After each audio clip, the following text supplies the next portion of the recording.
देखते हैं S G SDG के विषय में, जो मुख्यतः यूपीपीसीएस आरओ परीक्षा से संबंधित महत्वपूर्ण है। इनसे प्रश्न पूछे जाते हैं। एसडीजी का पूरा नाम है सस्टेनेबल डेवलपमेंट गोल्स। हिंदी में इसे कहते हैं सतत विकास लक्ष्य। 17 वैश्विक लक्ष्य निर्धारित किए गए हैं, जिन्हें संयुक्त राष्ट्र यानी यूएन ने 2015 में निर्धारित किया था। इनका उद्देश्य है कि 2030 तक जो है विश्व के गरीबी, भुखमरी और असमानता को पर्यावरण जैसी संकट समस्याओं को ख़त्म किया जाए। इसकी पृष्ठभूमि देखते हैं कि ये जो है इसकी पृष्ठभूमि कैसे बनी। तो हम देखते हैं कि सन 2000 में संयुक्त राष्ट्र ने 8 मिलीनियम डेवलपमेंट गोल्स MDG तय किए थे। ठीक, अब 2015 तक इन लक्ष्यों में आंशिक सफलता मिली। फिर इससे आगे बढ़कर 17 जो है, पहले कितने थे 8, अब 17 नए लक्ष्य जो है निर्धारित किए गए और उसका नाम दिया गया SDG, सस्टेनेबल डेवलपमेंट गोल्स। ठीक, और इन SDG को वर्ष 2015 में अपनाया गया। कब 2015 में अपनाया गया और 2030 तक पूरा करने का क्या रखा गया, लक्ष्य रखा गया। इसके प्रमुख उद्देश्य क्या हैं? इसके मुख्य उद्देश्य हैं गरीबी और भूख मिटाना, गुणवत्तापूर्ण शिक्षा देना, लैंगिक समानता सुनिश्चित करना, जलवायु परिवर्तन से निपटना, स्वच्छ जल और स्वच्छता उपलब्ध कराना, आर्थिक विकास और रोजगार उपलब्ध कराना, पर्यावरण की रक्षा करना, वैश्विक साझेदारी को बढ़ावा देना। इसके 17 प्रमुख गोल्स थे, 17 प्रमुख लक्ष्य थे, जो परीक्षा में क्रम वाइज पूछ लिया जाता है कि पहले पर क्या है, सेकंड पे क्या है, थर्ड पे क्या है, फोर्थ पे क्या है। ऐसे ही रैंडम आपसे पूछ सकता है, तो इसको आपको ध्यान में रखना है। पहले पर गरीबी है, दूसरे भूखमरी समाप्त करना। ठीक, गरीबी नहीं मतलब गरीबी को ख़त्म करना, भूखमरी समाप्त करना, अच्छा स्वास्थ्य और कल्याण सुनिश्चित करना, गुणवत्तापूर्ण शिक्षा देना चौथे पर है, पाँचवें पर है लैंगिक समानता, छठवें पर है स्वच्छ जल और स्वच्छता, सातवें पर है सस्ती ऊर्जा और स्वच्छता, सातवें पर है सस्ती ऊर्जा और स्वच्छ ऊर्जा। आगे देखते हैं, आठवां क्या है, सभ्यकार और आर्थिक वृद्धि। आठवां क्या है, उद्योग, नवाचार और अवसंरचना। 10वां क्या, असमानता में कमी। 11वां क्या है, सतत शहर और समुदाय।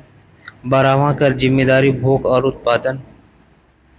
13वां क्या है, जलवायु कार्यवाही।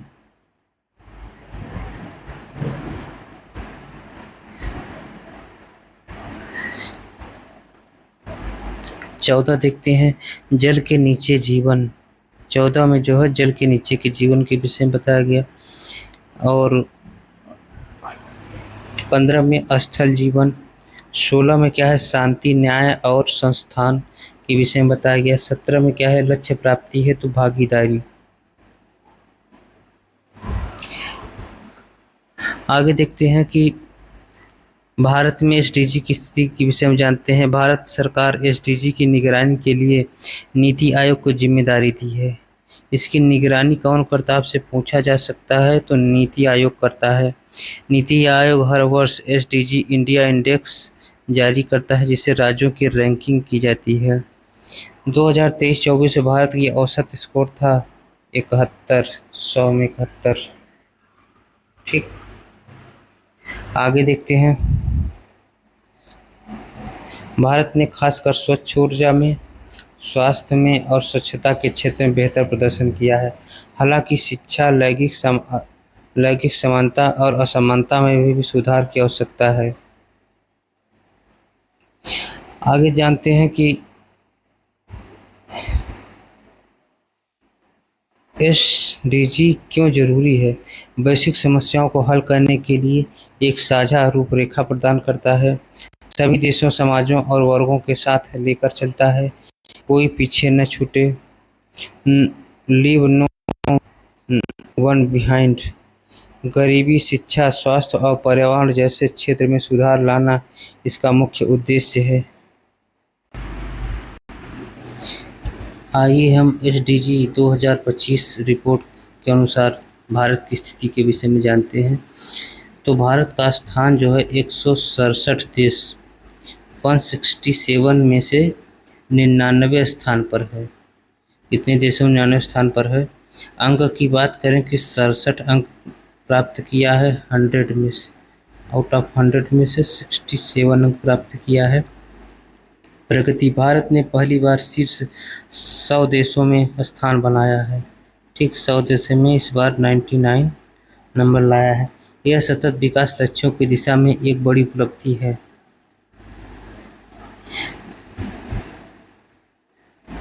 हम पिछले वर्ष की तुलना करते हैं तो पिछले वर्ष तुलना कर 2023 में कौन सा स्थान था? 112वां स्थान था। 2024 में 109वां स्थान था।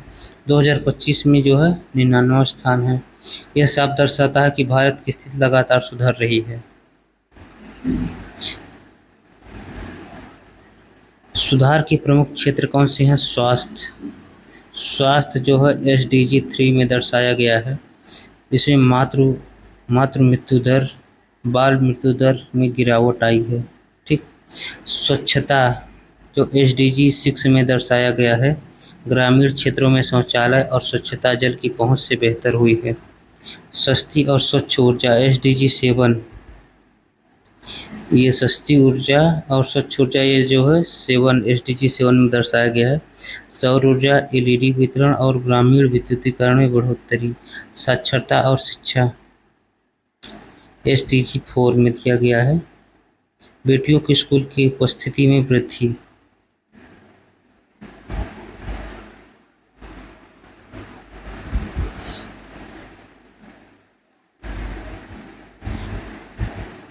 आइए हम देखते हैं कि भारत में भी जिन क्षेत्रों में सुधार की आवश्यकता है उसके विषय में जानते हैं कि हमको एसडीजी 5 पर काम करना है, यानी लैंगिक समानता पे। भारत महिलाओं को कार्यस्थलों में भागीदारी अभी भी सीमित है। आय में असमानता एसडीजी 10। शहरी और ग्रामीण आमतौर पर गरीब के बीच अंतर अभी भी मौजूद है। जलवायु कार्रवाई एसडीजी 13। हमें एसडीजी 13 में भी सुधार करना है। प्रदूषण और जलवायु परिवर्तन जैसी चुनौतियां बनी हुई हैं। आइए हम आगे देखते हैं कि एसडीजी से संबंधित कैसे प्रश्न पूछे जा सकते हैं। तो इसमें हम प्रश्न पहला लेते हैं। तो एसडीजी का पूर्ण रूप क्या है? एसडीजी का पूर्ण रूप क्या है? आपको एक फॉर्मेट दिखा रहे हैं कि क्वेश्चन कैसे पूछा जा सकता है। तो सस्टेनेबल डेवलपमेंट गोल, सतत विकास लक्ष्य। दूसरा प्रश्न है एसडीजी कब अपनाया गया था? तो सही उत्तर होगा 2015 में संयुक्त राष्ट्र महासभा द्वारा।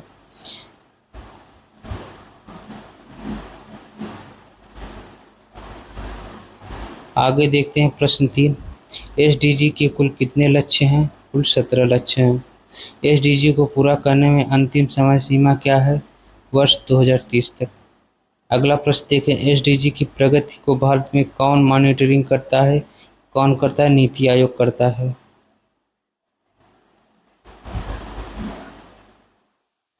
आगे देखते हैं भारत का एसडीजी सूचकांक रैंकिंग 2025 में क्या स्थान रहा? तो 2025 में भारत का क्या स्थान है? 99वां स्थान, 67 अंक मिला। ठीक, और एसडीजी 2013 एसडीजी लक्ष्य जो है 2013 किस विषय से संबंधित? ऐसे प्रश्न पूछे जा सकते हैं। तो ये जो है जलवायु परिवर्तन से निपटना, क्लाइमेट। प्रश्न नंबर 8, लैंगिक समानता एसडीजी के अंतर्गत आती है। लैंगिक समानता किस एसडीजी के अंतर्गत आती है? एसडीजी 5 जेंडर इक्वलिटी के अंतर्गत आती है। आगे देखते हैं प्रश्न 9 देखते हैं, लाइफ बिलो वाटर ये किस एसडीजी का हिस्सा है? तो ये जो है 14वां। ठीक, इस तरीके से प्रश्न पूछे जाते हैं। आगे देखते हैं प्रश्न नंबर 10, जो 17 जो है इसका उद्देश्य क्या है? साझेदारी द्वारा लक्ष्यों की प्राप्ति, पार्टनरशिप फॉर द गोल्स। तो आप एक ओवरव्यू देख सकते हैं। तो इसी तरीके से जो है एसडीजी से संबंधित प्रश्न अक्सर करके पूछे जाते हैं।